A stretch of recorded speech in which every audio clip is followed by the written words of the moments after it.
tanah air kita. Dengan kekayaan sumber daya alam yang kita miliki dan didukung oleh populasi yang besar dan produktif, Indonesia berhasil menjadi ekonomi terbesar ke-7 di dunia.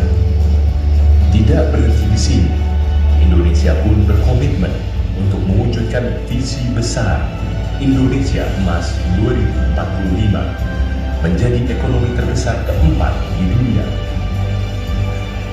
Indonesia sebagai negara besar harus berani melangkah, harus berani memiliki agenda besar, berani punya agenda besar, dan ini untuk kemajuan negara kita, untuk kemajuan bangsa.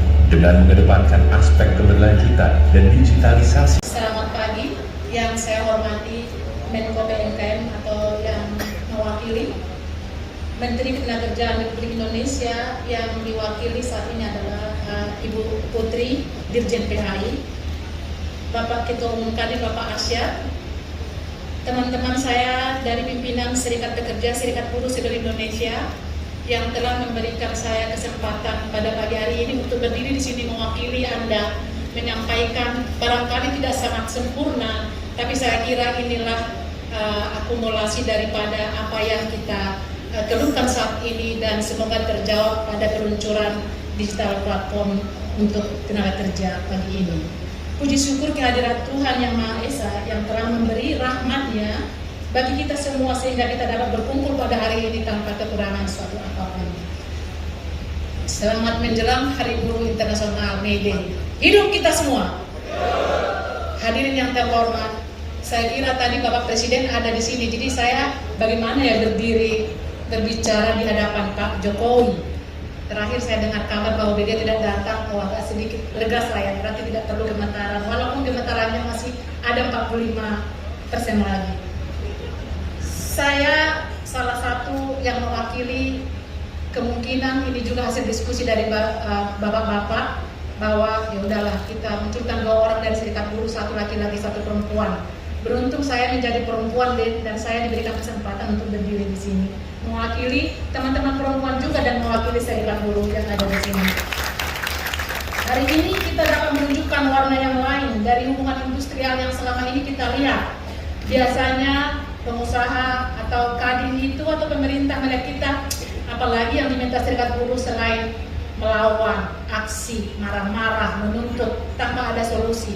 Tapi kami bisa membuktikan saat ini warna yang saya sebut adalah bagaimana semua serikat buruh yang ada di Indonesia di level nasional dapat bersama-sama untuk menyiapkan diri, berkolaborasi dengan apa yang kita luncurkan hari ini, yaitu platform digital untuk tenaga kerja.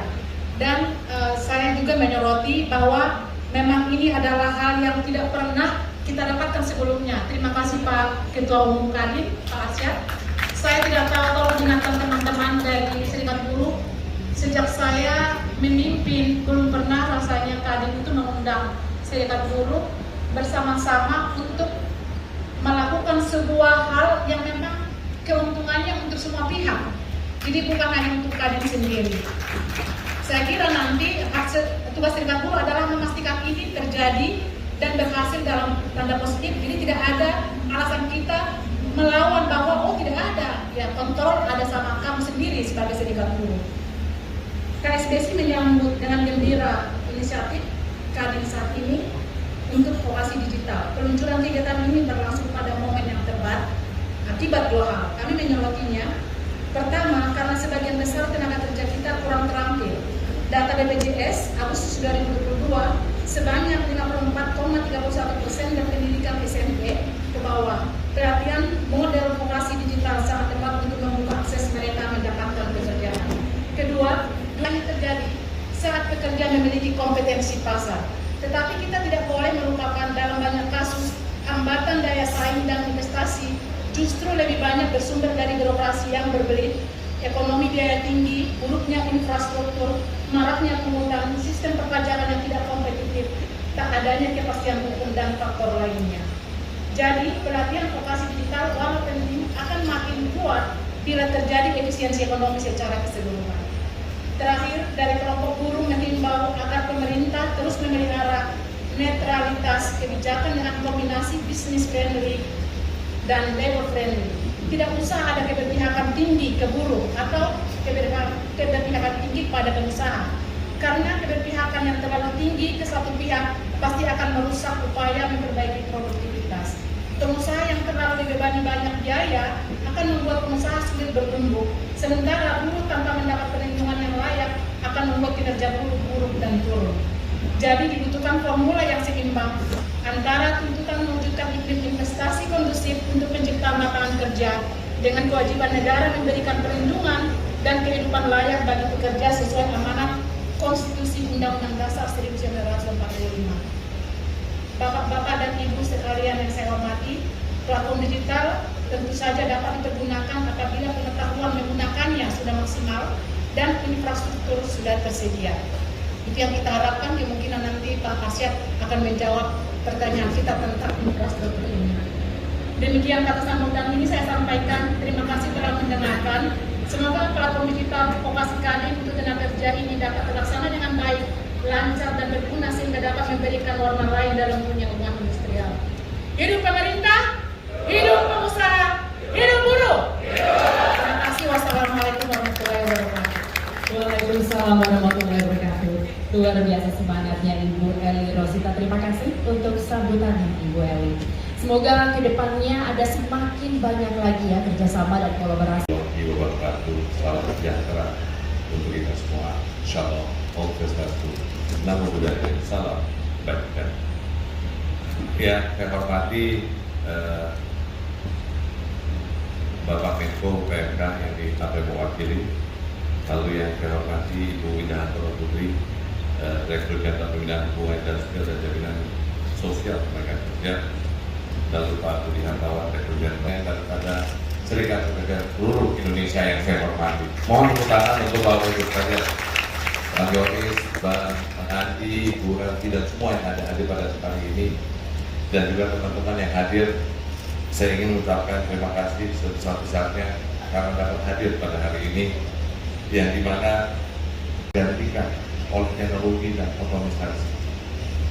Kalau kita lihat lebih jauh, bonus demografi Indonesia diprediksi akan mencapai puncaknya pada tahun 2030 atau 7 tahun dari hari ini. Waktu yang tidak lama. Tentunya dengan banyaknya angkatan kerja, lapangan pekerjaan yang dibutuhkan pun akan semakin banyak. Namun dengan berkembangnya teknologi dan otomatisasi, 23 juta pekerjaan terancam punah pada tahun 2030 mendatang. Tanpa ada peningkatan kualitas sumber daya manusia, yang akan kita hadapi bukanlah bonus demografi, melainkan bencana demografi. Tapi sebaliknya, jika kita bisa memanfaatkan momentum bonus demografi ini dengan baik, Indonesia akan selangkah lebih maju dan mencapai aspirasi Indonesia emas pada tahun 2045, di mana masyarakat kita bisa hidup lebih sejahtera dengan pendapatan sebesar-besarnya. Karena tanpa dukungan daripada ibu bapak sekalian, kita tidak bisa dapat mencapai apa yang telah kita raih sejauh ini.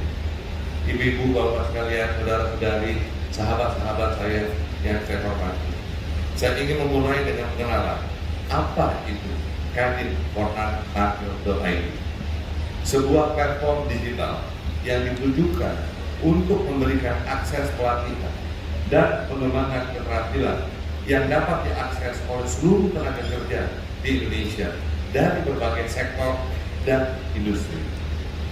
Sebenarnya inisiatif ini bukanlah hal yang asing. Inisiatif ini sejalan dengan Kepres nomor 68 tahun 2022 tentang revitalisasi pendidikan dan pelatihan vokasi. Untuk itu, Kadin mengapresiasi setinggi-tingginya kepada Bapak Presiden yang telah menetapkan Perpres ini. Di Perpres ini adalah menjadi dasar bagi kami untuk merancang program kerja Kadin, khususnya program Kadin kapan saja. Saya harap Bapak Ibu dan yang ada di sini dapat menyimak dengan baik demo asah keterampilan dan pengenalan terhadap platform kadinfornaker.id yang akan kita saksikan bersama kali ini sehingga bisa langsung memaparkannya. Dan terakhir saya mengajak untuk kita semua, baik tenaga kerja, industri, dan pemerintah bersama-sama mendukung dan berpartisipasi dalam upaya peningkatan kesejahteraan buruh yang lebih berkelanjutan. Insya Allah melalui kolaborasi yang inklusif kita bisa membangun ekosistem tenaga kerjaan yang produktif untuk Indonesia yang maju dan sejahtera. Hidup buruh, hidup usaha, hidup pemerintah. Marilah kita bersatu bergotong royong demi mensejahterakan bangsa Indonesia, khususnya teman-teman tenaga kerja untuk buruh dan pekerja Indonesia. Itulah yang kami ingat bersama-sama. Terima kasih. Wassalamualaikum warahmatullahi wabarakatuh. Waalaikumsalam warahmatullahi wabarakatuh. Secara simbolis akan ditandai dengan terpasangnya puzzle di depan. Untuk itu kami mohon kepada Bapak Warsinto, Ibu Indah, Bapak Budi, Bapak Arsyad, Ibu Eli dan Bapak Andi untuk menerima potongan-potongan puzzle. Sudah Bapak Ibu? Dan kemudian menyusun puzzle satu persatu di tempat yang telah kami sediakan. Bisa dimulai dari Ibu Eli dan Bapak Andi. Silakan meletakkan puzzle-nya di bagian bawah. Ibu Eli dan Bapak Andi.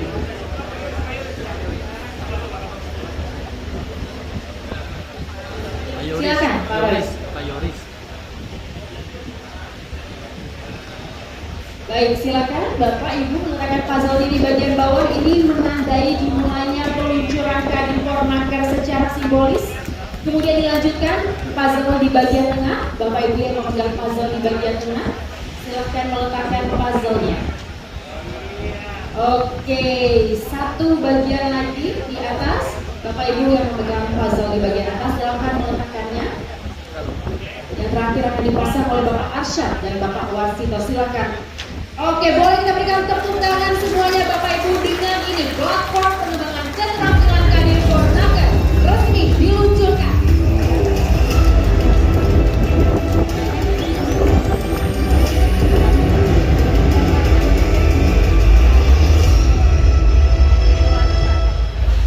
Oke, boleh kita berikan tepuk tangan sekali lagi semuanya Bapak Ibu. Semoga Kadinfornaker membawa manfaat yang semakin luas lagi untuk seluruh rakyat di Indonesia.